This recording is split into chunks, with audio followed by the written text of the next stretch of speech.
Hi, welcome to today's vlog. Today's vlog, I have no idea how it's going to pan out. There are kind of three options. Now, I may have given you a title which tells you what's going to happen. I may not have done.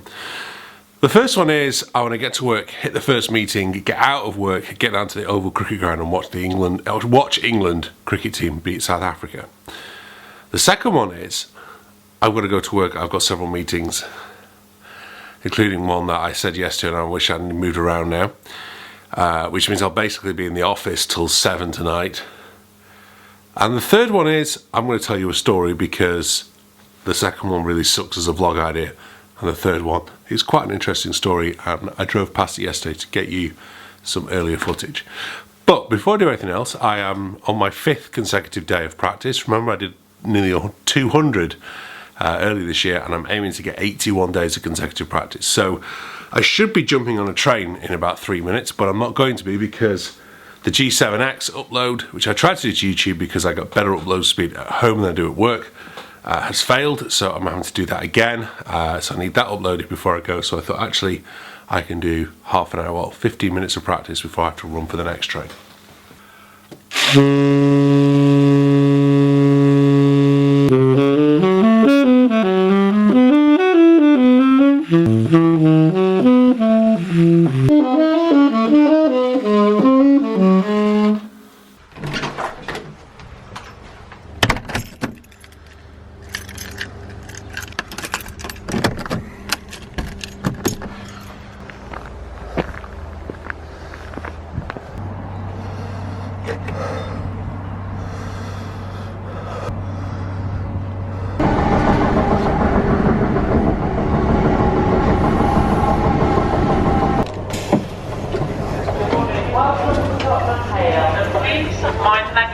Concentrate on what we're doing.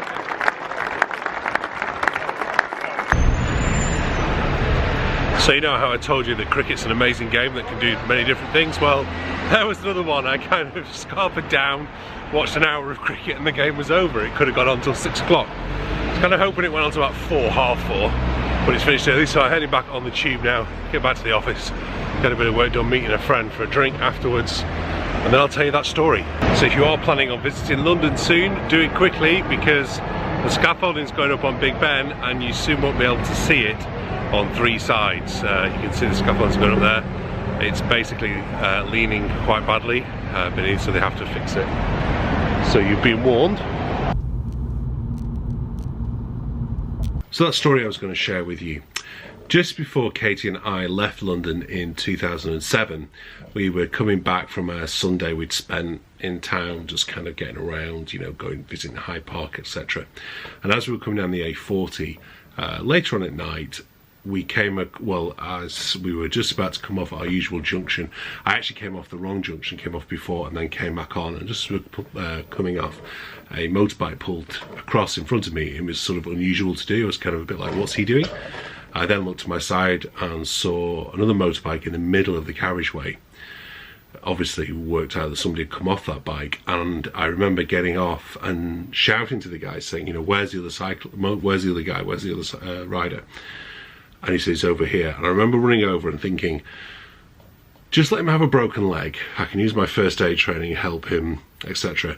But also at the back of my mind was some things my friend Simon has told me, who's a policeman, that when he's done training courses, that sometimes they get to motorcycle accidents and the motorcyclists are decapitated. As I ran over, I couldn't see the guy's head, which worried me. He had a black helmet on, it was dark, it was night time, but his hand and the top of his head were in the outside carriageway of the other side of the motorway. So sort of going into London, we were coming out of London. I went over to the guy, said we had to move him back. I know you're not, you know, in my mind, of course, was don't remove a casualty unless they're in extreme danger, which this guy was. I remember asking another guy to try and get the traffic to slow down by waving his arms around the central reservation, because I was conscious that I was sort of in the middle of a motorway where the cars on the other side were doing 70 mile an hour plus. Quickly ascertained that this guy wasn't breathing, so we had to roll him over to see if we could start CPR and breathing for him, run the airway checks and everything. We rolled him over, and sadly his chest was completely sliced open. He'd landed, he'd come off the bike, these two guys had been racing down the A40 out of London, and the guy in front had broke for a speed camera, the guy behind didn't brake, hit the guy in front, came off the bike, somersaulted up, landed on top of the reservation, and that was pretty much the end of it. I had to go back to London, back to court, late 2008 to give evidence in the trial, because the police were prosecuting the guy in front for causing death by dangerous driving. I think he was found guilty of it. I mean, it was pretty much a slam dunk thing. But yeah, I mean, that's kind of the story of that bit of the road for me, and why I'm always a little bit, why I certainly will never ride a motorcycle. I'm sure lots of people who do ride them and ride them very safely, but it always makes me feel a little queasy and a little bit kind of, yeah, that thing.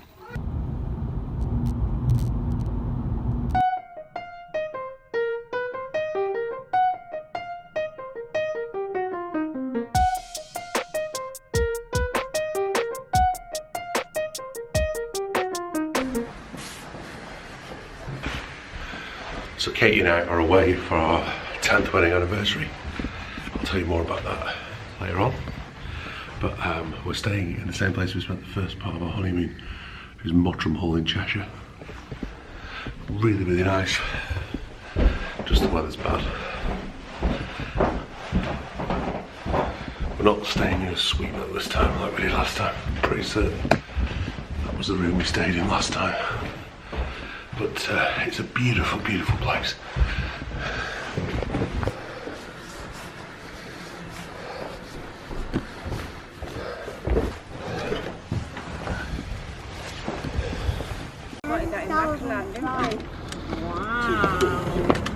Do I not get a pose?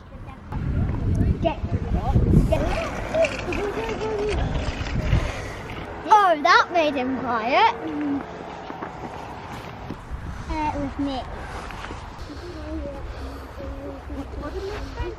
So a really good test for the muffler on the... You found it? On the Canon G7X. I wish I had another... Well, I've got my phone with me actually, so I can just show you on the phone what it's doing. The biggest problem is, the biggest drawback to it is I can't see myself now in the frame, which was the whole point of buying the G7X, was the idea that I could frame myself while vlogging. So let's, there we go, there's the iPhone hitting that. So can you see? It's really, you know, it's doing a good job. I hope you can tell in the wind, but I cannot see. The light's maybe not great here for that.